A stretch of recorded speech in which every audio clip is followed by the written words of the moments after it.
ஓம் நம சிவாய. திருவெம்பாவை பாடல் 14. காதார் குழையாட என்று தொடங்குகிறது. அங்கே நீராடப் போனார்கள் இல்லையா தோழிகள். அப்பொழுது ஆண் அடியவர்களும் அங்கே நீராட வருகிறார்கள். ஸோ அவர்களை பற்றி சொல்லும் பொழுது முதலில் ஆரம்பிக்கும் பொழுது காதார் குழையாட. ஆண்கள் காதுகளில் அணிவது குழை, பெண்கள் காதுகளில் அணிவது தோடு.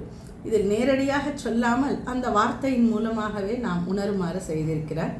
காதுகளில் அணிந்துள்ள குழைகள் ஆடவும், உடலில் பைம்பூன் கலனாட, உடலில் பசும் பொன்னாலான நல்ல அணிகலன்கள் அவர்கள் அணிந்துள்ளார்கள்.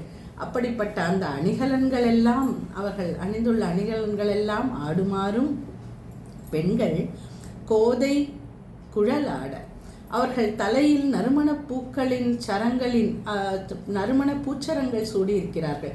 ஸோ அந்த நறுமண பூச்சரங்களாட, கோதை குழலாட, வண்டின் குழாமாட, அந்த நறுமண பூக்களின் உள்ள மகரந்த பூவின் தேனை சுவைக்க வரக்கூடிய வண்டுகள் அங்கே ரீங்காரம் இட்டுக்கொண்டு அதை சுற்றி சுற்றி வருகின்றன.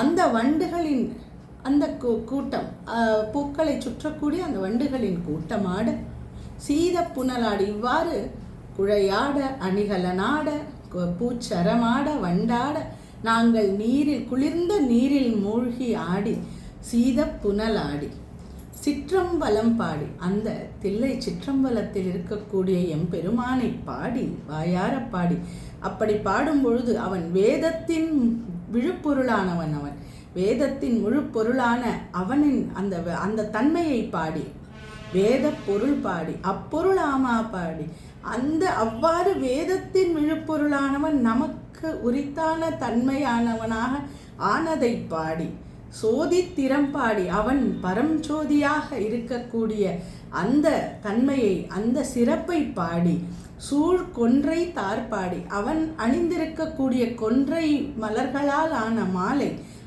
அதனை பற்றியும் பாடி, ஆதித்திறம் பாடி, அந்தமா பாடி, அவன் ஆதித்தன்மையையும் அவனே அனைத்துக்கும் முடிவானவன் என்ற அவன் அந்த தன்மையும் ஆதியும் அந்தமும் இல்லாதவன், அவனே ஆதியும் அந்தமும் ஆனவனான அவனின் அந்த சிறப்பை பாடி, பேதித்து நம்மை பேதித்து என்றால் இங்கே அவரவர்க்கேற்ற, எல்லோரும் அடியவர்கள் தான், ஆனால் அவரவர்க்கேற்ற மாதிரி அவர்களை வேறுபடுத்தி காப்பாற்றுதல், ஒருவரின் பக்தியின் தன்மைக்கேற்ற மாதிரி அவனை, ஒவ்வொருவரின் பக்குவத்திற்கேற்ற மாதிரி அவனை நல்வழிப்படுத்துவது, அவனோட குணத்திற்கேற்ற மாதிரி அவன் போக்கிலே போய் அவனை தன்னிடம் அழைக்கும் அந்த அவ்வளவு ஒரு சிறப்பு கருணை அவனிடம் உள்ளது. ஒவ்வொருவருக்கேற்ற மாதிரி நமக்கு அவ்வளவு பக்தி எடுத்த உடனே அத்தனை பக்தி செய்யக்கூடிய திறமை இல்லாவிட்டாலும் நம்மை கொஞ்சம் கொஞ்சமாக நாம் இருக்கும் நிலைக்கேற்ற போல நமக்கு அப்படியே நம்மளை அதை தான் ரொம்ப அழகாக சொல்கிறார்.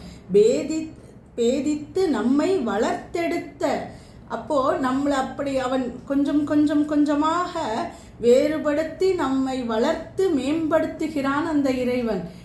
அடுத்த வரியில் மிகவும் அழகாக பெய் வளைதன் பாதம் திறம்பாடி, அம்பாளை தன் பாதியாக வைத்திருக்கிறார் இல்லையா, அப்போ அம்பாள் கைகளில் வளையல்கள் அணிந்துள்ளார்.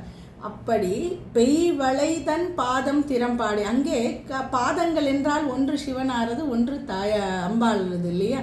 அப்படியாக அவர்கள் பாதம் திறம்பாடி என்று சொல்லும் பொழுது பிராட்டி முதல் பாடலிலும் இங்கும் சரி, இறைவனும் இறைவியுமாக இருவரையும் சேர்த்தே தான், அவர்கள் இருவரையும் சேர்த்தே வணங்கக்கூடியதான அந்த தன்மை. அப்படியாக வேறு வேறு அல்ல, சிவனும் சக்தியும் ஒன்றுதான் என்று அவர்கள் இருவரையும் சேர்த்தே நின்று அப்படி சேர்த்தே தொழுவதாக இந்த பாடலில் அவர்களின் திருவடி தாமரைகளின் அந்த பெருமை பாடி ஆடேலோர் எம்பாவாய், நீராடேலோர் எம்பாவாய், நாம் நீராடுவோமாக என்று இந்த பாடல் அந்த தோழிகள் சொல்வதாக இது அமைகிறது. திருச்சிற்றம்பலம் சிவசிதம்பரம் தென்னாடுடைய சிவனே போற்றி, எந்நாட்டவர்க்கும் இறைவா போற்றி போற்றி, ஆரூரமர்ந்த அரசே போற்றி, சீரார் திருவையாரா போற்றி போற்றி.